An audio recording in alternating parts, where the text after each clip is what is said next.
This podcast is brought to you by Most Valuable Podcasts, leading the league in podcasting entertainment. Welcome, ladies and gentlemen, boys and girls, children of all ages. This is Fast Break Podcast. I'm your host, Sean Anderson. Alongside me, as always, is Ricky Widmer. What's up, guys? And Dave Oster. Hey, everybody. And before we jump into the podcast, before we give you the rundown of what's happening on this podcast, Some would say a jam-packed show today. You would probably say that. Say I'm not going to steal that because that's your. That's you. That's your saying. I'm passing it off to you like a good point guard. I'm passing you the rock. No, I'm not going to do that because that's synonymous with you.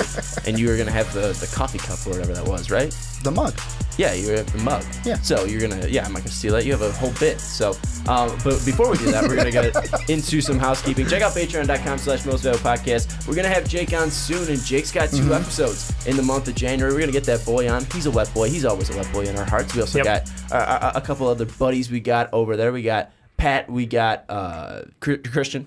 And there's one more, right? We've got Hubertus. Hubertus, yes. It was funny to see him comment and be like, it's funny to see you guys try to pronounce my name. Didn't you mention there was a new one, though, like on the outside kick? There was. It's Mitchell, I think. It's Brandon's friend. Oh, okay. I'm going to look it up. All right, cool. Because I remember you mentioned something on the outside kick. And I was like, I don't That's remember awesome. that. Yeah, so shout out to Mitch over there. Is it Mitch or Mitchell? I think it's Mitch or Michael, one of the two. I'm looking it up right now. Mitch, Michael, dude, we love you so much. I just found out about you, so I'm sorry if we're pronouncing your name wrong. But go check out patreon.com/mostvaluablepodcast. You can help support us over there. Also, check out mostvaluablepodcast.com. We revamped it. Go check it out. It's super fun over there. You can check Matthew. out Matthew. So obviously, I was wrong on both sides. Cares so much. Right, general area. We've got 6 patrons now that I got to keep track of name-wise. I love you, Matthew. Though. I hope we get so many more that you can't remember any of them. I won't. Someday I will not. I will make sure that every podcast I start with naming all of our patrons.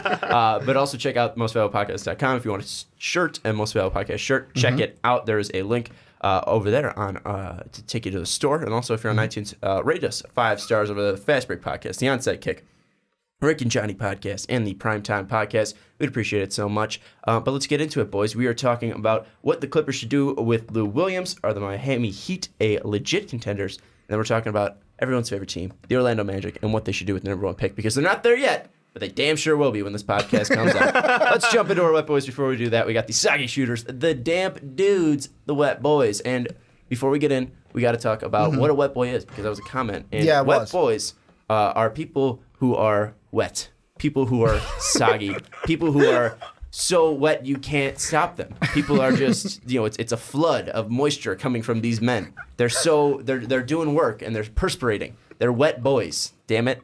All right, Ricky, who's your wet boy? My wet boy is, and I know what people are going to say. I know Dave was thinking He's your slimy shooter. I don't even have to say anything. Well, it's like your slimy snake. Oh, Ricky only picks him because they played one game, but it's Kevin Durant. One game Kevin wonders. Durant, I mean, round up here, but 40 points, only 4 rebounds, 1 steal. Didn't round up for one game. You didn't round up for that game? Why would you round up for one game? True. So 40 points. He scored 40 points. 4 rebounds, 1 assist. Forgot, wasn't averages on mine, but 78% from the field, 86 from 3. And the most important reason why he's one of my wet boys this week, guys, is he joins a fraternity of, what is it now? He's the 5th person. Wilt, MJ, Kobe, and LeBron are the other 2 to have 20,000 points in their career. And he's the 2nd youngest with LeBron. You're forgetting the scoring champion, too. Yeah, well, there's also Dirk. There's also Kareem. He's not this 5th guy. I'm looking right here. It says he's one of just 5 players to have scored. Oh, before turning 30. Yeah, there we go. Yeah, he's the 2nd quickest. I don't know who I'm guessing it's LeBron. Yeah, LeBron was the quickest. He's the 2nd quickest. Yeah, so I forgot the under 30. Yeah, I was about to say, because Kareem's the scoring leader at 38. There's also at Dirk, 30,000. Melo, Vince Carter, D. Wade, Gasol, and Joe Johnson. I'm sorry, Sean. Well, I know. When you say 1 of 5, that makes us look ridiculous because we're forgetting the guy who scored 38,000 points. Under 30.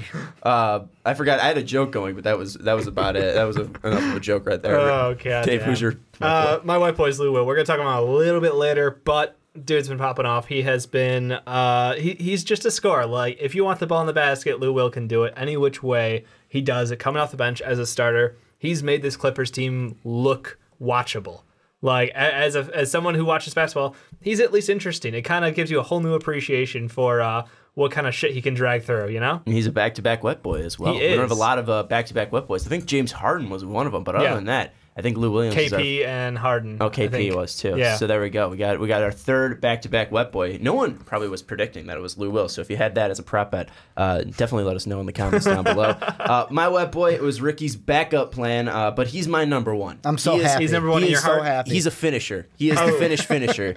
Lauri Markkanen, 21 points per game, 8 total rebounds per game, 100% from the free throw line. I know Ricky loves I'll take that. it. Ricky 90 and above, I'll take it. When people hit shots from the free throw line, 49% from the field and 54% from three. Lauri Markkanen looking like a goddamn stud out there. And that's why the Bulls, I mean, some people were mentioning like, oh, if you I think it was on our mock draft. Doesn't matter if Nico plays. Lauri will win us games now. True. But I think people were mentioning on our mock draft, it was like, oh, when you're drafting that high in the draft, you shouldn't be going by need, you should be going by BPA. But when you have a player like Lauri Markkanen, who you just drafted, you're not going to draft someone at the power forward position because you already have someone at the power forward position. I mean, it's just that simple. I mean, people are mentioning that about to say, my favorite phrase. It's you don't go out there and you dad dick KP. Like you dad dick the unicorn, and you're like, nah, we need a power forward. No, you take your fit. Dirk. I will be completely honest. You look at his stats when KP was guarding him compared to anyone else.